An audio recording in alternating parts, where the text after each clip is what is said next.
The blood-red sunset cast long shadows across the dusty main street of Cottonwood Springs as Bethany Baker stumbled from Doc Wilson's office, her world crumbling around her. The wooden boardwalk creaked beneath her unsteady feet, but she barely heard it over the roaring in her ears. The doctor's words echoed mercilessly in her mind. "I'm sorry, Miss Baker, but you'll never be able to bear children." Bethany clutched her shawl tighter around her shoulders despite the lingering heat of the late June evening. Arizona Territory, 1885, was an unforgiving place for a woman alone, but never had she felt more isolated than at this moment. At 26, she had always imagined a future with a family of her own. Now that dream had been ripped away by a doctor's solemn diagnosis. She didn't know where she was going, only that she couldn't bear to return to her small room above the general store where she worked. Her feet carried her toward the edge of town, past curious glances and whispered comments about her tear-streaked face. The townsfolk of Cottonwood Springs were generally kind, but Bethany couldn't face their questions or pitying looks. The desert stretched out before her as she left the last buildings behind, painted in deepening shades of purple and gold by the setting sun. Her chest heaved with sobs she could no longer contain. Collapsing to her knees in the sandy soil, Bethany finally released the anguish that had been building since she'd left the doctor's office. "Why?" she cried out to the empty landscape. "Why give me a heart that longs for a child if I'm never to hold one?" The sound of approaching hoofbeats barely registered through her grief. Bethany remained where she had fallen, unconcerned about who might discover her in such a state. The rider slowed his horse as he approached, but Bethany kept her face buried in her hands. "Miss, are you hurt?" The voice was deep, tinged with concern. When Bethany didn't respond, she heard the creak of leather as the rider dismounted. Footsteps approached cautiously. "Miss Baker." "It's Riley Irwin. Are you all right?" Bethany recognized the name immediately. Riley Irwin was foreman at the Silvercrest Ranch just outside town. She'd seen him occasionally at the general store, a tall figure with sun-bronzed skin and eyes the color of a summer storm. They'd exchanged pleasantries, nothing more, yet here he was witnessing her at her most vulnerable. "Please, Mr. Irwin," she managed between sobs, "I'd prefer to be alone." Instead of leaving, Riley crouched down beside her, keeping a respectful distance. "It's getting dark, Miss Baker. Not safe for anyone to be out here alone, especially not a lady in distress." Bethany looked up then, knowing she must look a fright with her tear-stained cheeks and red-rimmed eyes. The concern on Riley's face seemed genuine, not pitying, which somehow made it harder to maintain her composure. "I'm not hurt," she said, her voice breaking. "At least not in a way that can be seen." Riley nodded slowly as if he understood. "Sometimes those are the wounds that cut the deepest." He offered his hand. "Let me take you back to town." Bethany hesitated, then reluctantly placed her trembling fingers in his calloused palm. Riley helped her to her feet with gentle strength, and for a moment, Bethany found herself standing closer to him than propriety allowed. He smelled of leather, horses, and the clean scent of sage. "I can't go back yet," Bethany admitted. "Everyone will see." Riley seemed to consider this, then gestured to his horse. "There's a place not far from here, peaceful spot by a creek where I go sometimes to clear my head. We could sit a while if you'd like. Then I'll see you safely home when you're ready." Bethany knew she should decline. A respectable woman didn't go off alone with a man, even one as seemingly honorable as Riley Irwin. But the thought of returning to town, of facing curious stares and questions, was unbearable. "Thank you," she whispered. Riley helped her mount his horse, then swung up behind her. Bethany sat stiffly, acutely aware of his chest at her back, his arms reaching around her to hold the reins. They rode in silence as the last light faded from the sky, revealing a canopy of brilliant stars. The creek was little more than a silver ribbon in the moonlight, lined with cottonwoods that rustled softly in the night breeze. Riley dismounted first, then reached up to help Bethany down. His hands lingered at her waist a moment longer than necessary, and Bethany felt an unexpected warmth rise to her cheeks. "I come here to think," Riley said, leading her to a flat boulder near the water's edge. "Something about the sound of the creek seems to wash troubles away, at least for a while."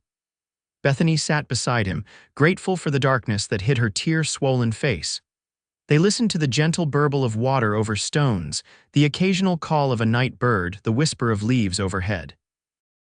You don't have to tell me what's troubling you, Riley said after a long moment, but sometimes sharing a burden makes it lighter to carry. Perhaps it was the peaceful setting or the kindness in his voice, or simply that Riley was essentially a stranger who wouldn't gossip about her to the townsfolk, but Bethany found herself speaking. I always wanted children, she began softly. Ever since I was a girl playing with dolls, I dreamed of having a family of my own someday, a husband who'd love me, children to raise. Her voice caught. Today, Doc Wilson told me I'll never have children. There's something wrong inside me, something that can't be fixed. Fresh tears spilled down her cheeks. I know there are worse troubles in the world. I should be grateful I'm healthy otherwise. But right now, all I can think about is the baby I'll never hold.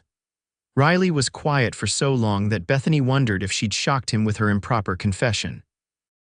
Then, hesitantly, he reached for her hand in the darkness. I'm mighty sorry, Miss Baker, he said, his voice rough with emotion.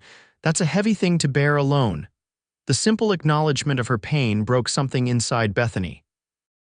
Her shoulders shook as she wept openly, no longer trying to maintain any pretense of dignity or composure. Without a word, Riley slipped his arm around her, drawing her against his solid warmth. Bethany knew she should pull away, but she couldn't summon the will to move. Instead, she turned her face into his shoulder, finding unexpected comfort in the embrace of this near stranger. Riley held her as she cried, one hand moving in slow, soothing circles on her back.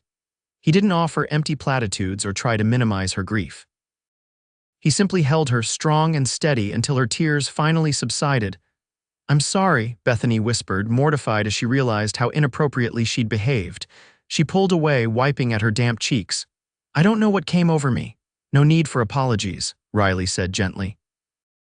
Grief needs an outlet, same as any powerful feeling. Bethany studied his face in the moonlight, struck by the compassion she saw there. You speak as someone who understands grief. Riley looked out across the creek, his profile strong against the star-filled sky. Lost my parents in a fire when I was 16, my little sister too. His voice was quiet but steady. For a long while after, I thought the pain might kill me.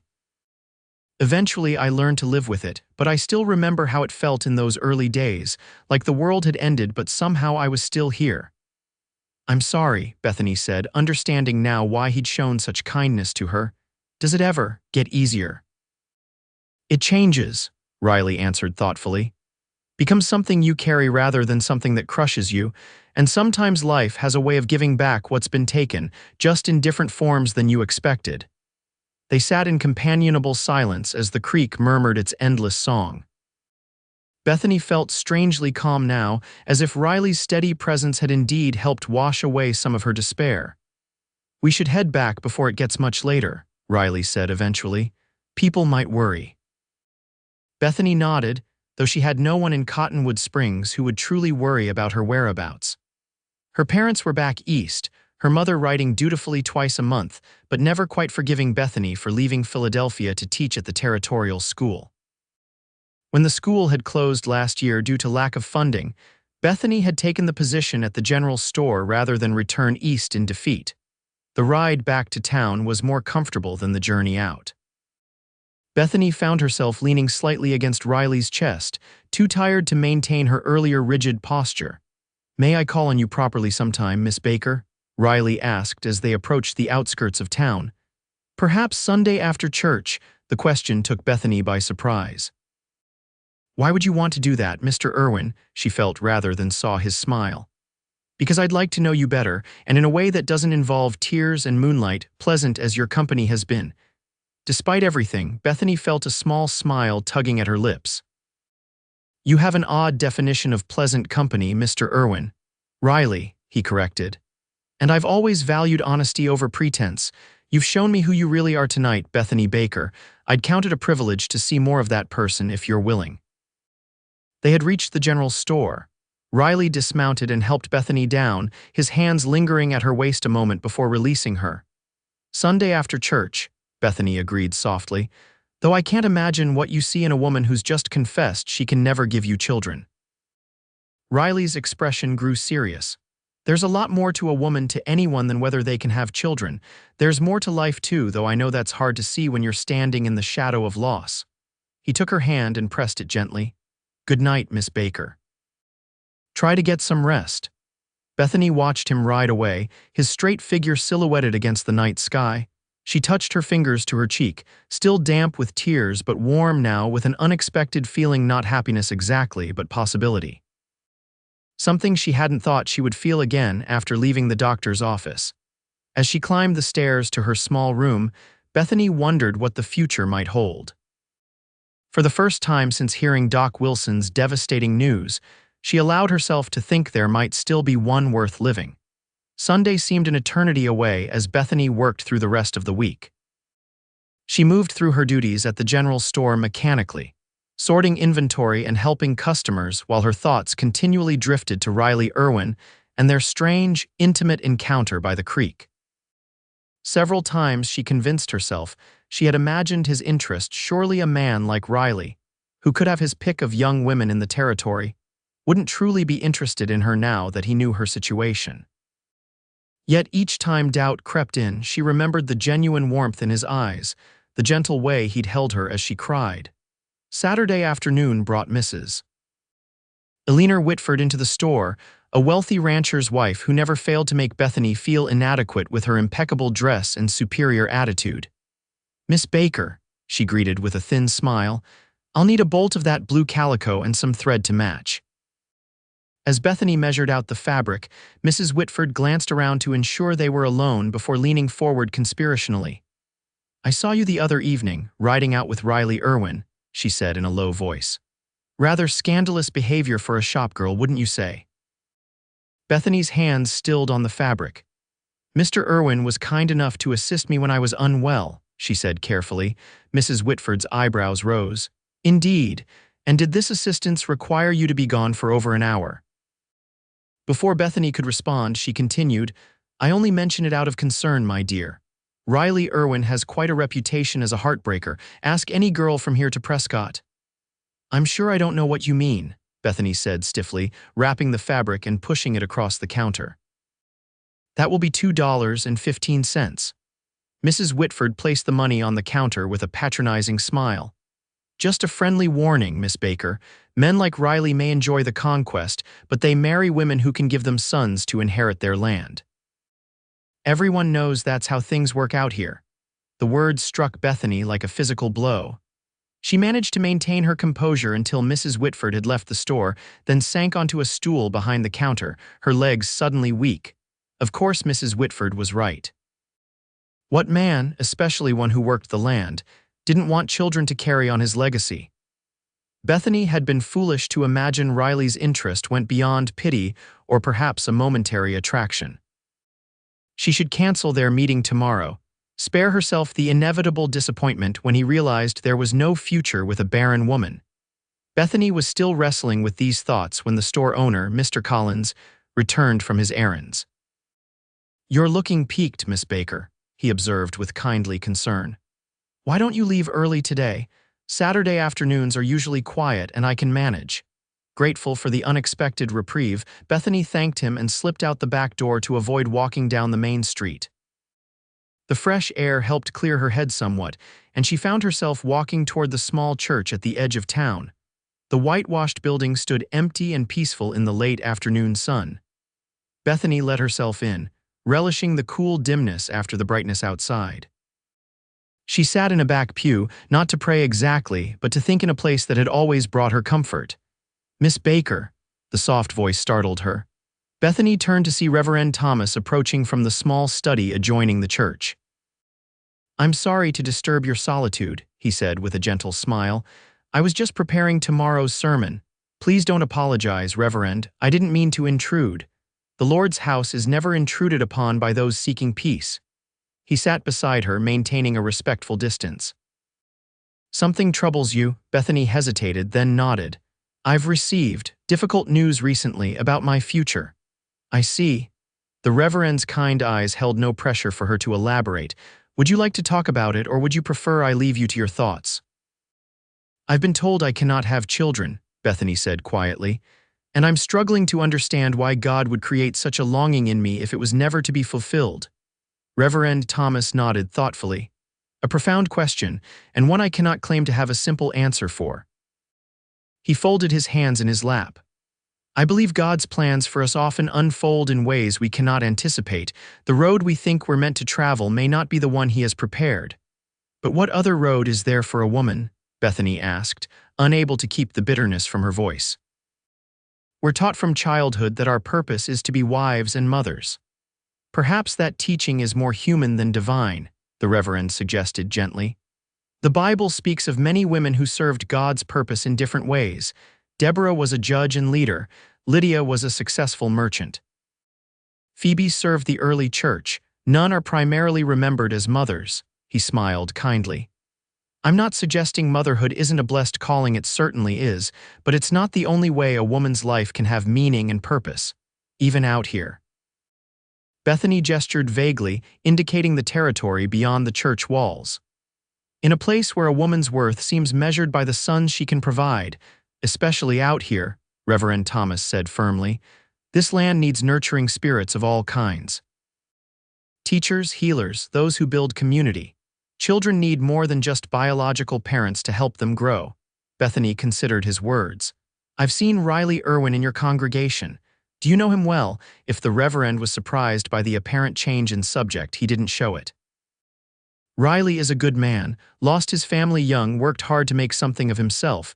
He has a strong moral compass and a kind heart beneath that cowboy exterior. Is he? Bethany struggled to frame her question appropriately. Does he seem like a man who would want a large family? Understanding dawned in the Reverend's eyes.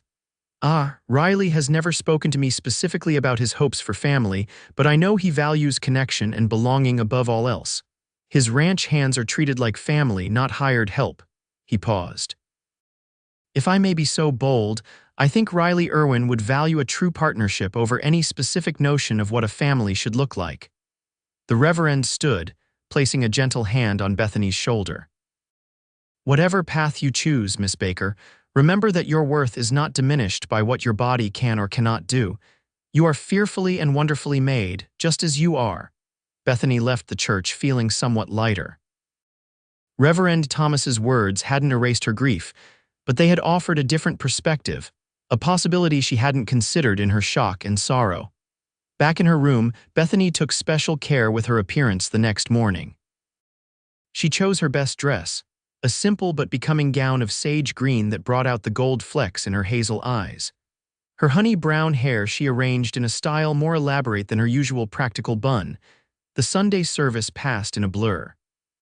Bethany was acutely aware of Riley sitting several pews ahead with some of his ranch hands.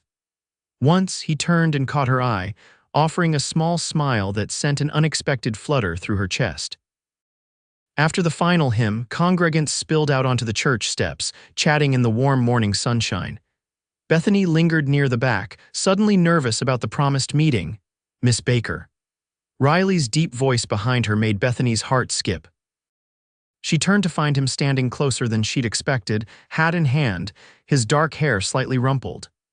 In the daylight, she could fully appreciate his tall, lean build and the weathered handsomeness of his face. Mr. Irwin, she replied, fighting to keep her voice steady.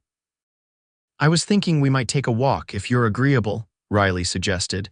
It's a fine day, and there's a spot north of town I'd like to show you. Bethany hesitated, Mrs. Whitford's warning echoing in her mind. But as she looked into Riley's clear gray eyes, she found no guile there, only genuine interest and perhaps a touch of his own nervousness.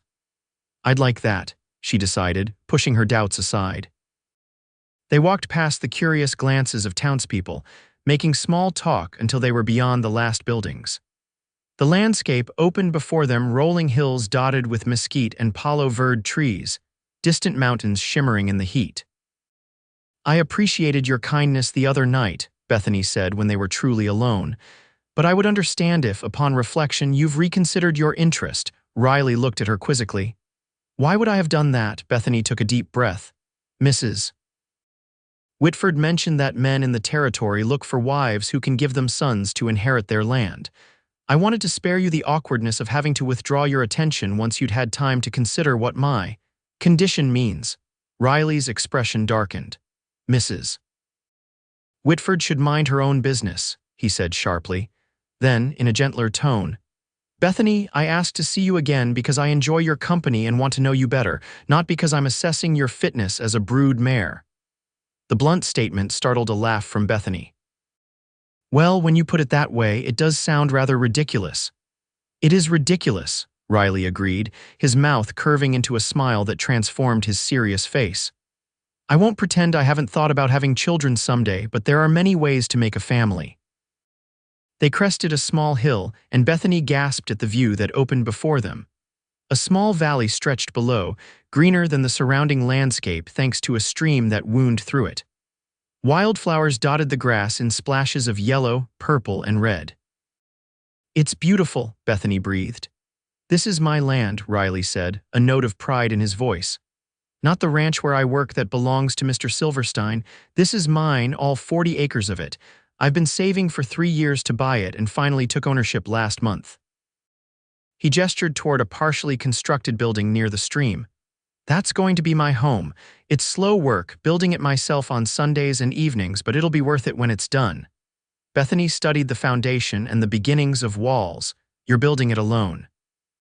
The ranch hands help sometimes, but mostly it's just me. Riley looked at her, something vulnerable in his expression. I wanted you to see it, to understand that when I talk about possibilities, I'm not just saying pretty words. They walked down into the valley, Riley pointing out his plans where the kitchen would be, the front porch that would catch the evening breeze, the corral for horses he intended to raise. You have a beautiful vision, Bethany said, genuinely impressed by his determination and foresight. Riley took her hand, his calloused fingers warm against hers.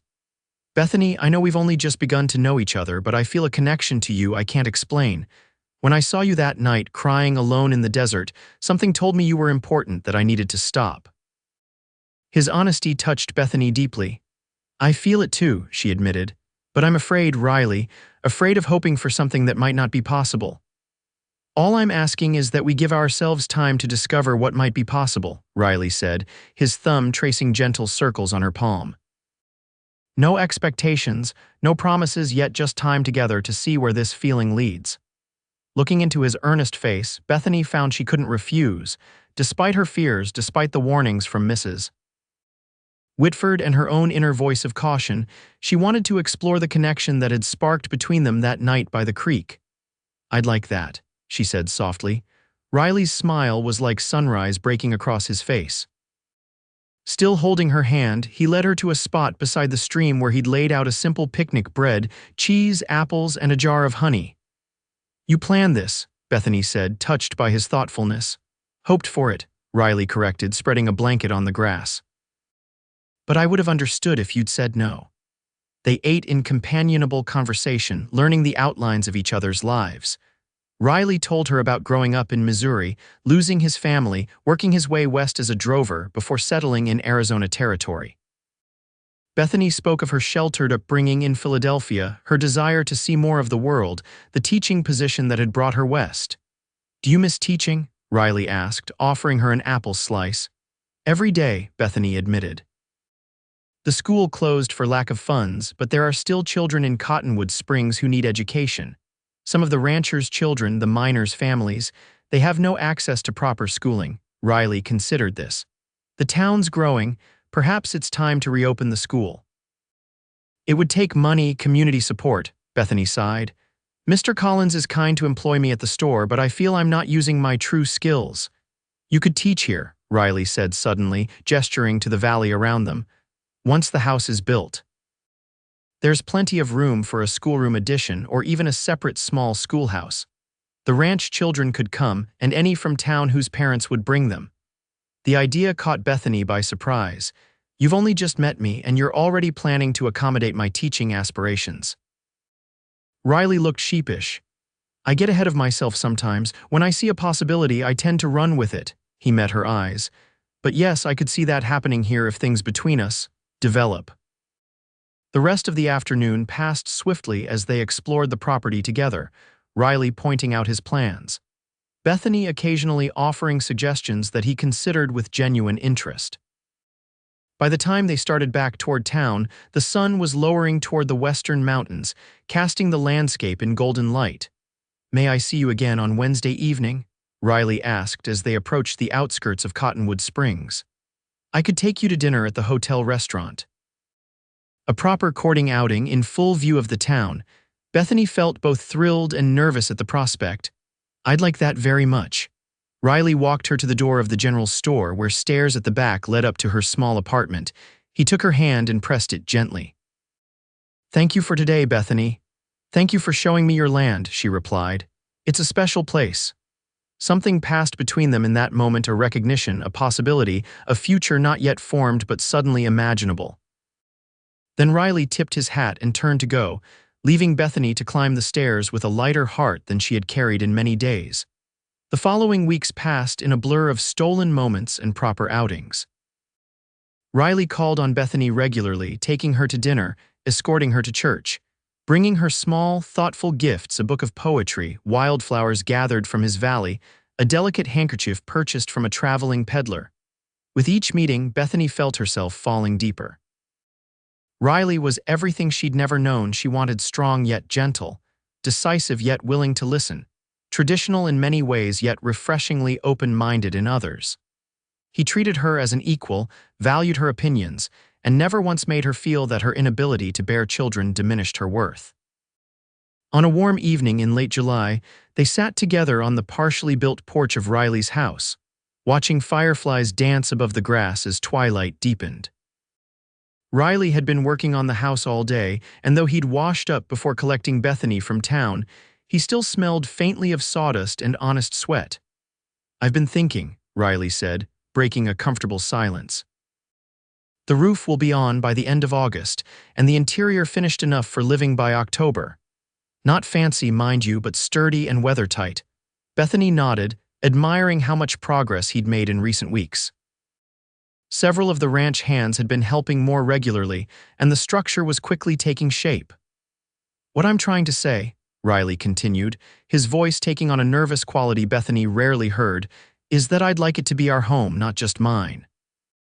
If you do me the honor of becoming my wife." Though she'd begun to hope for this, the actual moment took Bethany's breath away. "Riley." He turned to face her fully, taking both her hands in his. "I love you, Bethany Baker. I love your kindness, your strength, your determination. I love how you see the best in people, how you never gave up on your dream of teaching even when the school closed." He squeezed her fingers gently. "I know we haven't known each other long, but I'm certain of my feelings. I want to build a life with you, whatever form that life takes." Tears welled in Bethany's eyes. "But children will come to us in their own way if that's meant to be," Riley said firmly. "There are orphans who need homes, children who need education and love whether they live with us or not." His gray eyes held her steadily. "I want you, Bethany. The rest we'll figure out together." "Yes," Bethany whispered, her heart so full it felt it might burst. "Yes, I'll marry you, Riley Irwin." Riley's face broke into a radiant smile. He cupped her cheek in his hand, then slowly, giving her time to pull away if she wished, leaned forward to press his lips to hers in a gentle, reverent kiss. Bethany responded shyly at first, then with growing confidence as warmth spread through her body. When they finally parted, Riley rested his forehead against hers.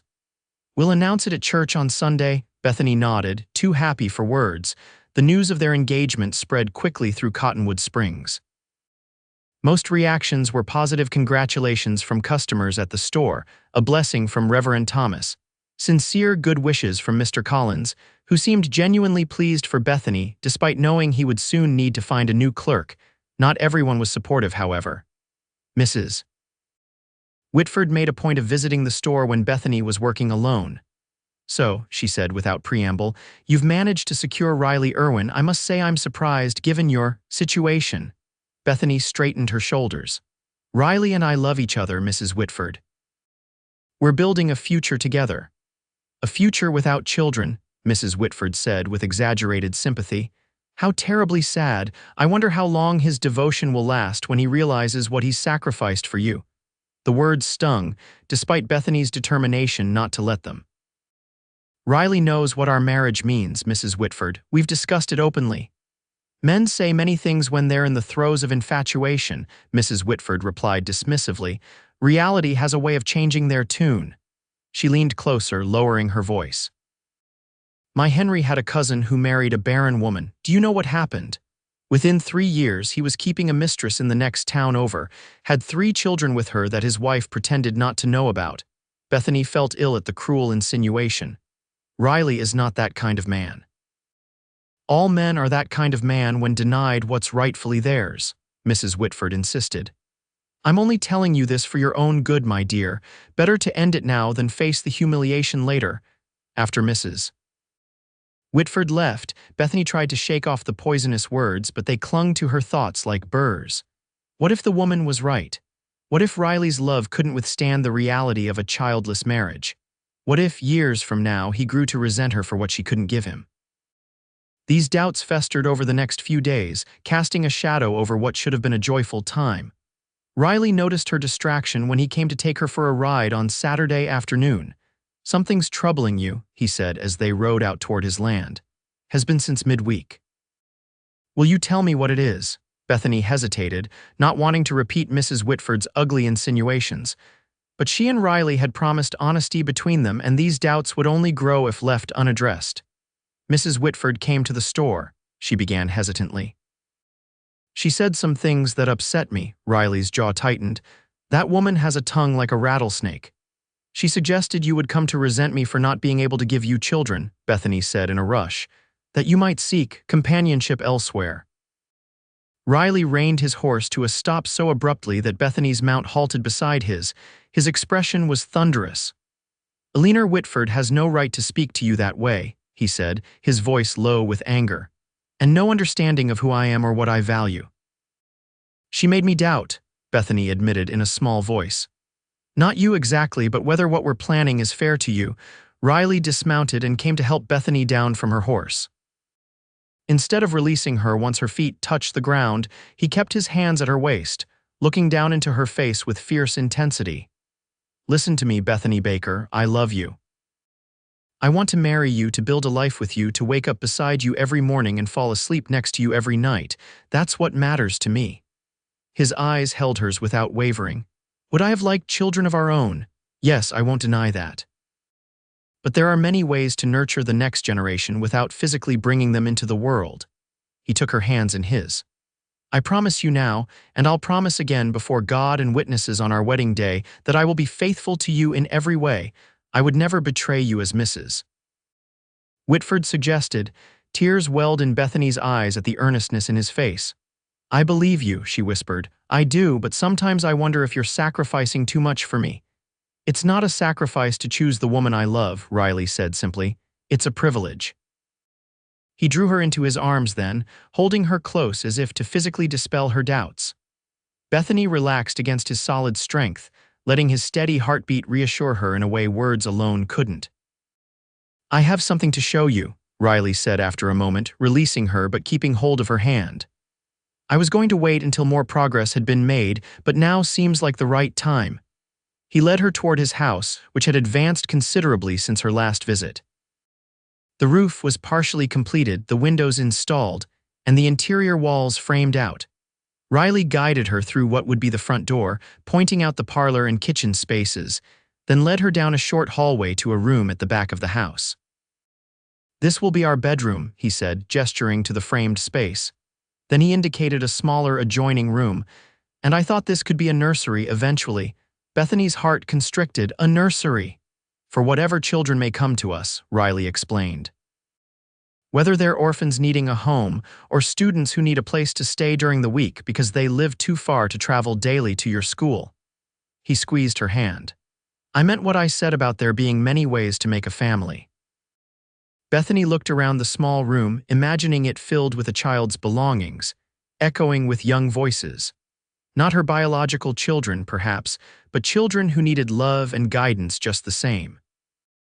There's something else I want to show you, Riley said, leading her back outside and around to the side of the house where a second structure was taking shape. This will be your schoolhouse, Bethany gasped. The foundation was laid, and the framing had begun for what would clearly be a good-sized one-room school. You've already started building it, Riley nodded. I spoke with some of the local ranchers. They're eager to have their children educated properly, and they've promised to help with the construction.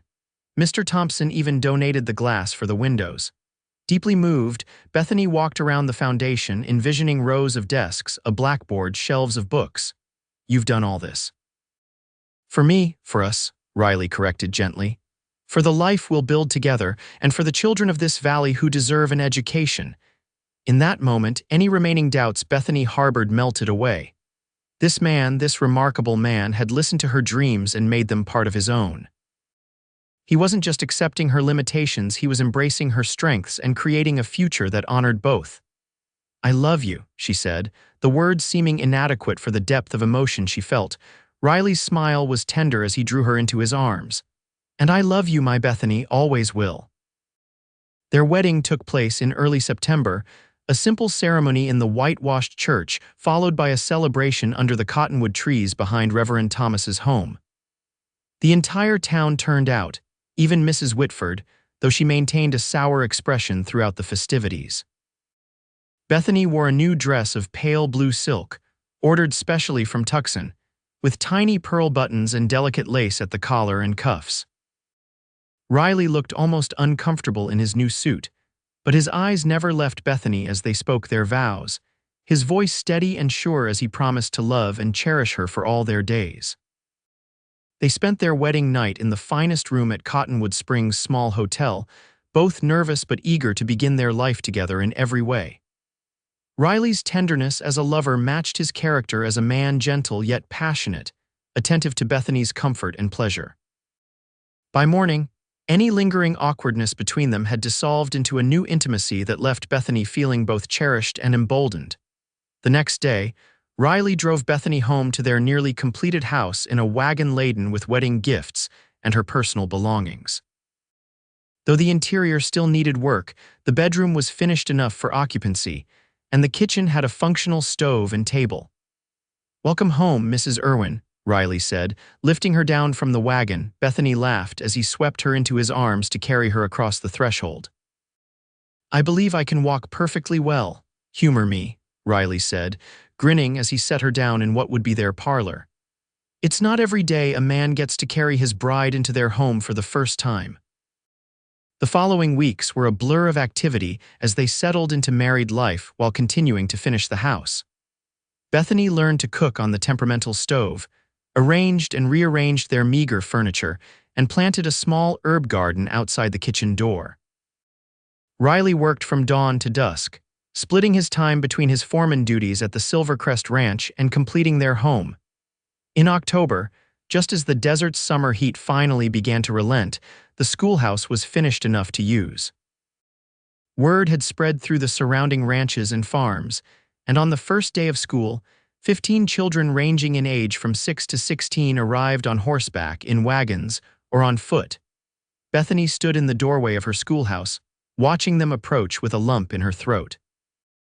This was her dream realized not in the way she had once imagined, but perhaps in a better way. These children needed her, and she needed them. "Ready, Mrs. Irwin?" Riley asked, coming to stand beside her. He had taken the morning off to help with the first day. "Ready," Bethany confirmed, squeezing his hand. The children filed in shyly, taking seats on the new benches Riley and the other men had crafted. Bethany moved to the front of the room where a small desk and blackboard awaited. "Good morning," she said, smiling at the sea of curious faces.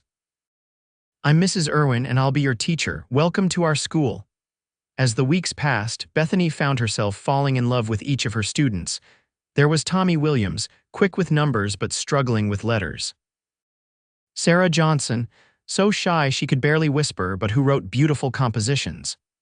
The Rodriguez siblings, whose English was limited but who eagerly taught their classmates Spanish words in return for help with their lessons. Two of the children, the Callahan sisters, lived too far to travel daily. After discussion with their widowed father, it was arranged that they would stay with Bethany and Riley from Monday to Friday, returning home for weekends.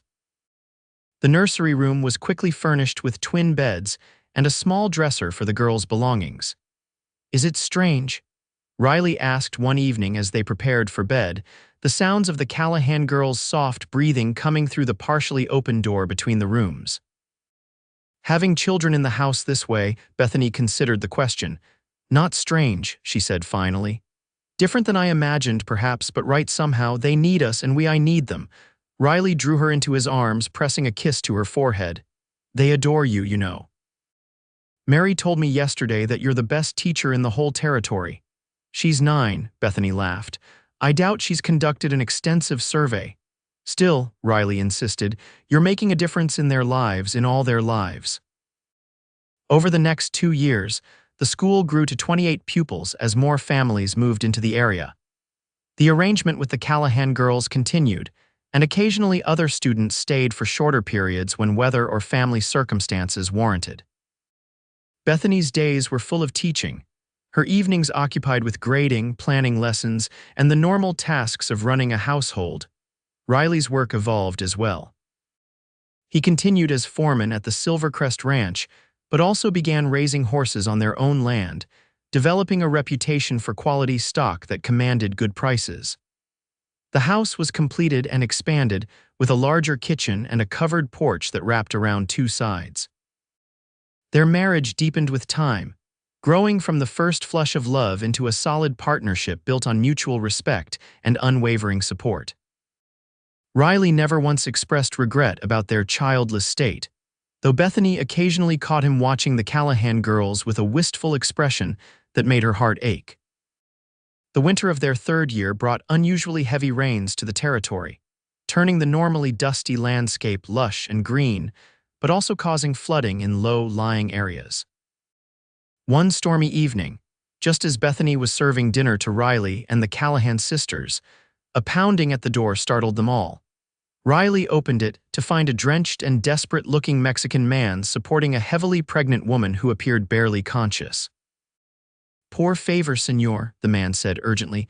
"My wife, the baby comes. Our wagon is stuck in the arroyo, the doctor in town too far." Bethany rushed forward. "Bring her in," she directed, already clearing the table. "Mary, fetch clean towels from the linen press. Sarah, put water on to boil." The girls scurried to obey as Riley and the stranger carefully carried the woman to the table. She moaned in pain, her face contorted. "Riley, ride for Doc Wilson," Bethany instructed, rolling up her sleeves. "It's pouring rain and pitch dark," Riley objected. "By the time I could get to town and back with the doctor, then we'll have to manage ourselves," Bethany said, her voice steadier than she felt. She had assisted at 2 births during her teaching days in Philadelphia, but had never been solely responsible for delivering a baby. The next hours passed in a blur of activity. The young woman, Teresa, her husband Miguel explained in halting English, was having a difficult labor with her first child. Bethany did what she could to make her comfortable, using her limited knowledge and instinct to guide her actions. Riley sent the Callahan girls to their room, then helped by providing hot water, clean linens, and moral support. Miguel held his wife's hand, murmuring encouragement in Spanish as she struggled through each contraction. Near midnight, Teresa's labor intensified. "I think the baby is coming now," Bethany told her, trying to project confidence she didn't feel. "When you feel the next pain, I need you to push." Teresa nodded weakly, gathering her remaining strength. With the next contraction, she bore down, crushing her husband's hand in hers and crying out in pain. "I can see the head," Bethany announced, her heart racing. "One more big push, Teresa." With a final, tremendous effort, Teresa pushed, and the baby slid into Bethany's waiting hands, tiny, slippery, and perfect. For a breathless moment, the infant was silent, then let out a lusty wail that brought tears to Bethany's eyes. "A boy," she said, her voice thick with emotion. "You have a son." She quickly cleared the baby's mouth and nose, tied off the umbilical cord as she remembered seeing done, and wrapped the infant in a clean towel before placing him on his mother's chest. Teresa's exhausted face transformed with a radiant smile as she beheld her child for the first time. "Gracias," Miguel said, tears streaming down his weathered face. "Gracias, señora. We name him after your husband Riley Miguel Ortiz." After helping Teresa deliver the afterbirth and making mother and child comfortable in the Callahan's room, the girls happily relocating to a pallet by the fire, Bethany finally collapsed into a chair in the kitchen. Her hands were shaking, her dress stained with blood and fluid, but her heart was full in a way she had never experienced before. Riley brought her a cup of coffee, then knelt beside her chair. That was the most amazing thing I've ever witnessed, he said quietly. You were magnificent, Bethany. She shook her head, still processing the enormity of what had just occurred. I was terrified the whole time. If anything had gone wrong, but it didn't, Riley reminded her. You brought that baby safely into the world. He took her trembling hands in his. How do you feel? Bethany considered the question, searching her heart. Full, she said finally. There was a moment when he first cried. I've never felt anything like it. Not sorrow that he wasn't mine, but just pure joy that he existed at all, that I could help bring him here safely. Riley nodded, understanding. I felt it too, watching you. It was like being present at a miracle. Bethany leaned forward to rest her forehead against his. We may not have children of our own, Riley, but tonight I feel like I'm part of something larger than myself. Like I've found a different kind of motherhood. You have, Riley agreed softly. You mother every child who comes into your classroom. You've mothered the Callahan girls for 2 years now. And tonight you helped a mother bring her child into the world. Bethany felt tears well in her eyes. I've been blessed in ways I never imagined possible. That night you found me crying in the desert. Riley pulled her into his arms, holding her close. We both have, my love, we both have. The Ortiz family stayed with them for a week, while Teresa regained her strength, and Miguel repaired their damaged wagon. During that time, Bethany found herself drawn repeatedly to the sight of mother and child together, the way Teresa cradled her son. The tender look on her face as she nursed him, the instinctive way she responded to his cries. There was still a pinch of grief in Bethany's heart when she watched them, a whisper of the old longing, but it was muted now, softened by her growing understanding that there were many ways to nurture and love a child. On the day the Ortiz family prepared to leave, Teresa placed baby Riley in Bethany's arms for a final cuddle. You save us, she said in careful English. You always be his madrina, how you say, godmother.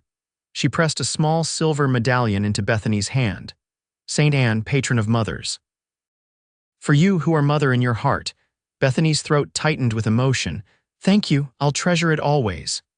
After the Ortiz family departed, promising to visit when they could, life settled back into its familiar rhythm. The school continued to flourish, and Riley's horse business grew steadily. The Callahan girls remained with them during the week, filling the house with chatter and laughter. Spring brought news that changed their lives once more. Reverend Thomas came to their home one evening, his expression grave. I've received word from Fort Whipple, he said after declining Bethany's offer of coffee. There's been an outbreak of influenza at the Apache reservation. Many have died, including most of the adults in several families. Bethany's hand went to her throat. How terrible. The Army is overwhelmed trying to care for the survivors, the Reverend continued. Particularly the children. They've asked if any families in the territory would be willing to take in orphans, at least temporarily. Riley and Bethany exchanged a long look, a silent communication born of years together. How many children need homes? Riley asked. Dozens, Reverend Thomas replied sadly. But there's one case in particular I thought of you two for. A 4-month-old baby girl, healthy but orphaned. Her mother died in childbirth, her father in this outbreak, no known relatives. Bethany's heart seemed to stop, then race ahead. A baby who needed parents. We'd need to discuss it, Riley said, though his tone suggested he already knew his wife's heart. And there would be arrangements to make with the school if we were to take in an infant. Of course, the Reverend agreed. I didn't expect an answer tonight, but I'll be traveling to the fort tomorrow with supplies and could inquire further if you're interested. After he left, Bethany and Riley sat in silence for a long moment, the possibility hanging between them like a tangible thing. What are you thinking? Riley asked finally. That there's a baby who needs us, Bethany said simply. A little girl who has no one. Riley reached for her hand. It would change everything. You'd need help with the school, we'd have to rearrange our lives. Yes, Bethany agreed. But Riley, when the Reverend spoke of her, I felt something, like a door opening that I thought was permanently closed. Riley's eyes were warm with understanding. I felt it too. He squeezed her fingers gently. Are we truly considering this, becoming parents to an Apache baby? There might be difficulties, Bethany acknowledged. Prejudice from some people, and we would need to honor her heritage, make sure she knows where she came from. We could do that, Riley said thoughtfully. Teach her about both cultures, help her understand her roots while giving her a secure home. Bethany's heart swelled with love for this man who was still, after all these years, willing to follow her into uncharted territory. Would you really want this, Riley? To raise a child who isn't ours by blood? She would be ours in every way that matters, Riley said firmly. And yes, I want this. I've wanted to be a father for a long time, Bethany. I just never pushed because I didn't want to cause you pain. Tears welled in Bethany's eyes. Then let's tell Reverend Thomas yes, let's bring our daughter home. 2 weeks later, Riley drove the wagon up to their house, Bethany cradling a tiny bundle in her arms. The baby was beautiful, with copper skin, a shock of black hair, and solemn dark eyes that seemed to take in everything around her. "Welcome home, Rose," Bethany whispered as they crossed the threshold. They had chosen the name together, Rose, for Riley's mother, with the Apache name Nichai, meaning precious, as her middle name. The Callahan girls were wide-eyed with excitement, having been prepared for the baby's arrival. Mary, now 11, immediately appointed herself assistant mother, while 9-year-old Sarah was content to watch the infant with wonder. That night, after the girls were asleep and Rose was settled in the cradle Riley had hastily constructed, husband and wife stood together looking down at their daughter. "I never thought I'd have this," Bethany said softly, "a child of my own to love." "She was always meant to be ours," Riley replied, slipping an arm around her waist. "Just as we were meant to be hers, it just took a different path to bring us together." Bethany leaned into his strength, grateful beyond words for the man beside her. "Remember that night you found me?" Crying over a baby I thought I'd never hold, Riley nodded, pulling her closer. "I remember every moment of it. I was so lost in grief I couldn't see any future at all," Bethany continued, "but you held me when I needed it most. You showed me there were other paths, other ways to find fulfillment and joy. And look where that path has led us," Riley said, gazing down at their sleeping daughter. In the cradle, Rose stirred, her tiny fists waving. Without hesitation, Bethany reached down to lift her, cradling her close to her heart. The baby settled immediately as if she recognized where she belonged. "She knows she's home," Riley said, his voice thick with emotion. Bethany looked up at her husband, then down at the child in her arms, the child she'd once believed she would never hold. "Yes," she agreed, her heart full to overflowing, "we all are."